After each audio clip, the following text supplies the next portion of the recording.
네, 세계를 만나는 시간 나와 함께하고 계십니다. 지금 시각 9시 37분 42초 막 지나고 있고요. 이번 코너는 국제뉴스를 바라보는 넓은 시각을 키워드리는 코너입니다. 전지적 세계 시점 인문결연구소 임상훈 소장과 함께합니다. 어서 오세요. 네, 안녕하십니까? 대만에서 역사상 처음으로 이 시장 탄핵이 이루어지는 일이 있었잖아요. 네. 저희도 이 시간에 소식을 간략히 전해드렸었는데 그 시장이 있었던 곳이 가오슝시입니다. 네, 그러니까 그렇죠. 우리나라로 치면 부산 정도 되는. 그렇죠. 네. 위치도 그렇고 왜냐하면 남쪽 항구 도시고 네. 그리고 이제 대만에서 제일 큰 항구 도시고 대만 제2의 도시기도 하고요. 그러니까는 우리나라하고는 부산하고 많이 비슷한데 네. 뭐 인구 규모는 세 번째라고 하지만 어쨌든 경제라든가 정치적으로는 위상 이런 것들이 많이 비슷한 것 같아요. 부산 같이. 그러면 뭐 여기 시장이 탄핵됐다고 하면 이 시장도 어떻게 보면 정치적으로 굉장히 거물급일 텐데. 그렇죠. 네. 한국의 시장이 지난 바로 직전 총선, 그러니까 대선에서 그러니까 대만의 총통을 뽑는 선거에서 현 차이잉원 총통하고 맞붙었었죠. 네. 그 당시에 이제 국민당 후보로 나왔었는데, 물론 그 전까지는, 그 국민당 후보로 이 대선에 나올 만큼 정도의 어떤 인물은 아니었었는데, 물론 그렇다고 해서 전혀 무명은 아니고, 우리나라식으로 하면 국회의원, 네. 3선 의원까지도 했었고, 그리고 이제 국민당, 그 총재직에도 주석직에도 이제 도전을 했었고요. 네. 그랬었는데, 그렇다고 해서 이제 그 뭐 총통에까지 출마할 정도 인물은 아니었는데, 그 2018년도 지방선거에서 가오슝시의 이제 시장직에 도전을 했었죠. 근데 그때 파란을 일으켰던 바로 그런 인물입니다. 원래 그 가오슝시가, 그러니까 대만 섬을 이렇게 놓고 봤을 때 대체적으로 위쪽이 그 국민당, 그러니까는 보수 세력이 강하고 남쪽 지역이 민진당, 그러니까는 진보 세력이 강한 대체적으로 그런 양상이거든요. 네. 특히 그 가오슝시 같은 경우 지금 24년 그 당시까지 24년 이래 국민당이 승리를 해본 적이 없는 지방선거에서 그런 지역이었는데 거기서 이제 국민당 후보로 나와가지고 시장으로 당선이 됐다는 것이죠. 그러면서 이제 일거에 그냥 그 대선급으로 올라선 그런 이제 시장이었던 거죠. 네. 그런데 그렇게 어찌됐건 파란을 일으키면서 시장이 됐는데 네. 대만 역사상 처음으로 탄핵된 시장이라는 불명예를 네. 결국 안게 된 거잖아요. 그렇죠. 네. 그 탄핵이 그러니까 처음 결국 이루어진 건데 이제 주민 소환으로 인해 가지고 현재 그 대만에서는 유권자의 1% 정도가 이제 발의를 하고 네. 그래서 이제 10%가 서명을 하면은 그러면은 이제 주민 투표로 연결이 되게 돼 있거든요.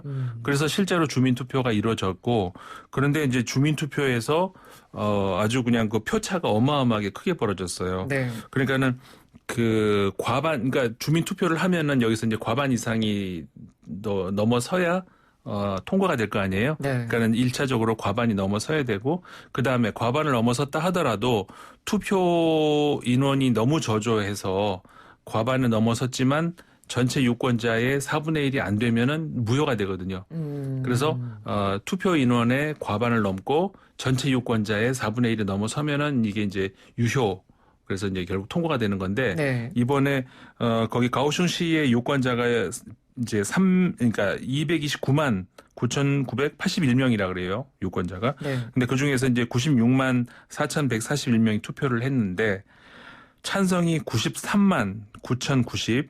근데 반대가 2만. 그러니까 어마어마한 표차였던 거죠. 압도적이었네요. 그렇죠. 네. 아까 말씀드린 것처럼 가오슝시가 원래는 이제 민진당, 그러니까는 현 그 차이잉원 그 총통이 소속돼 있는 그 진보 세력이 강한 지역이었는데, 네. 그러니까는 그 지방선거에서 파란을 일고 시장이 됐습니다만은 원래가 민진당 그 지지 세력이 강한 지역이었던 거죠. 그러면서 결국 표차도 이렇게 압도적으로 탄핵으로 이끄는 그런 이제 그 표차가 벌어진 거였는데 네. 뭐 결국 이렇게 되면서 6개월 후에 이제 보궐선거가 다시 실시가 될 건데 그렇게 되면 이제 이번에 다시 민진당 후보가 될 가능성이 높게 지금 예상이 되고 있죠. 6개월 뒤면 올 연말쯤에나 선거를 치르겠네요. 그렇죠. 네. 그래서 연말 선거에서 또 이제 어떤 인물이 또 이 가오슝시의 새로운 시장이 될지 좀 관심을 가지고 지켜봐야 될 것 같은데 아까 이 국민당, 민진당에 대해서 잠깐 이야기를 해주셨잖아요. 근데 네. 저희가 대만 정치 지형은 사실 좀 낯설거든요. 그렇죠. 네. 그 국민당이 이제 원래 정식 이름은 중국 국민당인데, 근데 우리가 이제 좀 혼동하기 쉽죠. 중국 국민당이라고 하니까 우리가 지금 중국이라고 하면 그 중국 본토를 흔히 네. 얘기하잖아요. 네. 근데 이제 혹시 옛날에 중국을 중공이라고 불렀다고 기억나세요? 네, 옛날엔 그렇게 불렀었죠. 그랬었죠. 어른들은 그렇게 부르셨던 것 같아요. 중공. 네. 중공. 그러니까 옛날에 이제 우리나라하고 그 당시에는 이제 대만을 자유중국이라고 불렀고, 그러니까 자유중국하고 이제 수교가 우리가 돼 있었고 중공하고는 이제 국교가 이제 연결이 안 돼 있었죠. 네. 그러다가 이제 지금은 이렇게 바뀌었는데, 그러니까는 지금은 중국을 이제 그 본토를 중국이라고 부르지만 과거에는 중국 하면은 이제 그 자유중국, 그러니까 대만이었었던 거죠. 네. 그리고 이제 국민당 같은 경우에는 그 전부터 이 본토에서부터 계속 굉장히 역사가 긴 정당이에요. 과거에 순원이라든가 거기 그때 만들어진 거고 장제스가 이제 총통으로도 있었고 그랬던 당인데 그러니까는 이제 저 보수 성향이죠. 네. 그 국민당. 그래서 중국 국민당이라고 부르는데 그게 이제 보수 성향의 정당이고 그다음에 아까 민진당이라고 말씀드렸던 그 정당이 이제 그 진보 성향의 정당이라고 할 수가 있는데 네. 그 대만이라는 곳이 원래 토착민이 있고 그러니까 원래 토착민은 한족이 아니잖아요. 그다음에 그 중국으로부터 이렇게 오랜 시간에 걸쳐서 이렇게 건너온 한족이 있고 그다음에 그 정치적인 이유로 인해 가지고 그때 네. 이제 국민당이 이제 그 공산당에게 이제 패하면서 이제 넘어왔던 이런 식으로 여러 차례에 걸쳐서 이제 한족들이 넘어온 그렇게 이제 구성이 돼 있는데 특히 그 과거 토착민들의 경우에 상대적으로 민진당으로 많이 가 있습니다. 뭐 그리고 이제 진보적인 색깔도 있다고 했고 말씀드렸고 그러다 보니까 민진당의 경우는 상대적으로 중국에 대해서 그 독립을 더 주장하는 그런 목소리들이 크죠. 근데 반대로 이제 국민당 같은 경우에는 보수 세력, 얼핏 생각하면 보수니까 중국 공산당하고 더 이렇게 각을 질 것 같은데, 네. 이제 정치라고 하는 것은 또 그런 이념과 다른 그렇죠. 어떤 현실적인 그런 게 있잖아요. 네. 그러다 보니까는 또 국민당 같은 경우에는 통일 지향적인 그런 정당이라고 할 수가 있거든요. 네. 다만 통일 지향적이라고 한다고 해서 무조건적인 예를 들어서 중국 본토 공산당이 지배하고 있는 본토 입장에서는 중국이 주도하는 그런 통일을 원하잖아요. 네. 그러니까는 대만에 있는 그 국민당이 그래 우리도 동의하면서 중국 공산당이 그 주도하는 통일 그걸 동의한다는 의미는 아니고 그런가요? 예, 여전히 우리가 주도해야 된다라고 말은 하지만 네. 현실적으로는 그건 불가능하다는 불가능하고. 건 인정을 하고 네. 어쨌든 간에 우리는 어쨌든 그 언젠가는 통일을 해야 된다라는 그런 생각을 한다는 그런 것이죠. 반면에 민진당에서 이제 더 목소리가 높은 그런 이제 목소리는 뭐냐면은 우리는 중국이 아니다. 이런 이제 강경 목소리는 더 이상 우리 중국이라고 부르지도 말고 네. 예를 들어서 리퍼블릭 오브 차이나 이런 것도 아니고 리퍼블릭 오브 타이완이라고 해야 된다라고 하는 강성 목소리가 나오기 때문에 상대적으로 이제 중국 본토에서는 민진당을 더 경계를 하고 국민당과는 좀 더 가까운 그런 관계를 유지하고 있고 네. 그런 정도의 이제 지형이 좀 그 정치적인 지형이 이제 벌어져 있는 거죠. 네. 그 민진당 출신이 그래서 지금 이번에 대선에 또 재선에 성공하게 된 차이잉원 총통이고 네. 그리고 이번에 탄핵 당한 한거위 시장은 이제 국민당 출신이고. 그렇죠. 근데 이 한거위 시장이 어떻게 보면 대만 역사상 처음으로 불명예를 안게 된 거잖아요. 네, 그러네요. 근데 왜 이렇게 탄핵으로까지 가게 된 걸까요? 그러니까 아까도 말씀드렸던 것처럼 주민이 이제 1%의 발의를 하고 10%가 서명을 하면은 주민 투표가 이루어질 수 있는데 네. 시민 단체 주도로 해가지고 이제 주민 투표를 이끌어냈어요. 그런데 일단 이 가오슝시 자체가 약간 민진당에 가깝다는 그런 말씀 아까 드렸었고, 네네. 특히 지난 선거 때 시장에 당선이 됐었지만은 그렇게 당선이 됐던 이유는 이 어떻게 보면 개인의 그러니까는 이 한고위 시장의 개인기에서 이제 나온 어떤 그런 것들이 컸다고 보여줄 수가 있을 것 같아요. 그러니까는 무슨 얘기냐면 가오슝시가 결코 국민당에게 호의적이진 않아요. 그랬는데 어쨌든 간에 그 지난 그 대선에서 총통으로 거의 될 수도 있었던, 그러니까는 이 여론조사를 보면은 이 차잉원 현 총통보다 더 높게 나왔던 한고위 당시 후보가 그랬던 때도 있었거든요. 네. 그랬는데 그 지금 현재 그 홍콩을 비롯해 가지고 중국과의 여러 가지 그 관계들이 있잖아요. 그런 관계에서 이 대선 즈음 해가지고 그 대만에서 반중 정서가 이제 굉장히 컸던 그런 때였거든요. 그러니까 일거에 그냥 몰락을 해버렸고 네. 차잉원 총통이 재선이 된 거였죠.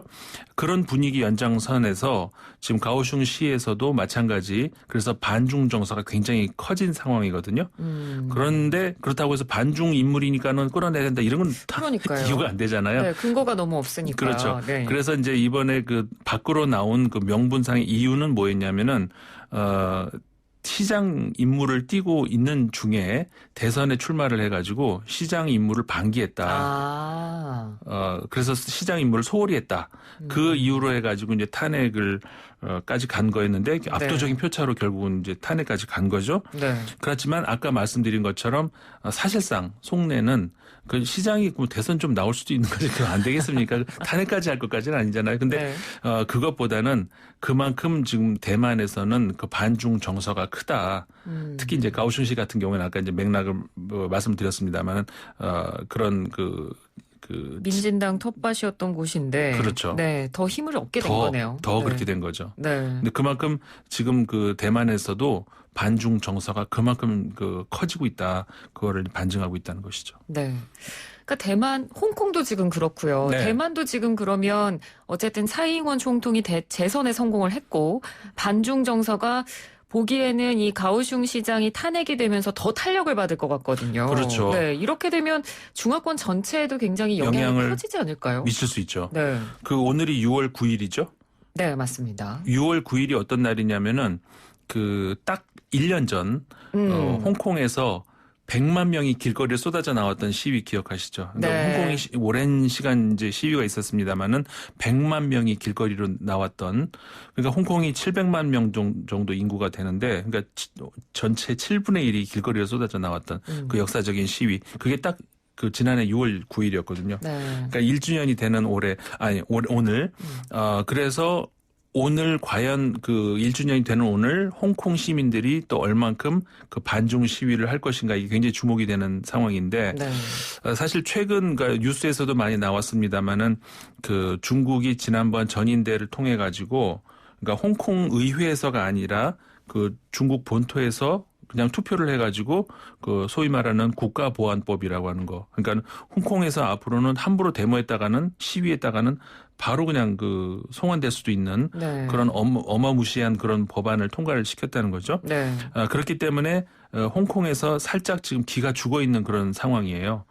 그랬는데 이번에 가오슝시 시장을 탄핵시켜가면서까지 옆에 대만에서 반중 정서가 있는 그런 것들을 확인을 한 홍콩 시민들이 과연 이걸 보면서 더 기를 받을 것인가, 그냥 그건 남의 나라고라고 그냥 말 것인가. 네.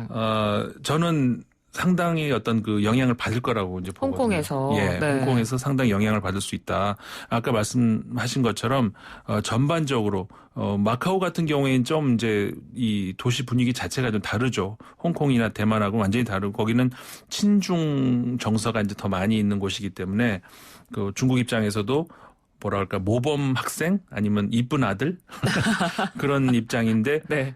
중국이 가장 신경 써야 하는 곳이 이제 홍콩이고, 물론 네. 대만은 이제 이 위상이 좀 다르잖아요. 그렇기 때문에 이제 홍콩 같이 완전히 내 손 안에 있다 이런 입장은 아니지만, 네. 어쨌든 간에 홍콩이 좀 굉장히 골치 아픈 그런 지역이라고 할 수가 있는데, 지금 대만의 어떤 이번에 이번 여러 가지 특히 이번에 가오슝 시장 탄핵, 네. 이것이 중국 본토 중앙 정부에게도 상당한 어떤 부담으로 작용할 수 있다 이렇게 본다는 거죠. 네, 알겠습니다. 자, 오늘은 이 대만의 가오슝 시장의 탄핵이 중화권 반중 정서에 앞으로 어떤 영향을 미칠지 저희가 한번 이야기를 나눠봤습니다. 오늘 말씀 잘 들었습니다. 고맙습니다. 네, 고맙습니다. 네, 지금까지 인문결연구소 임상훈 소장이었습니다.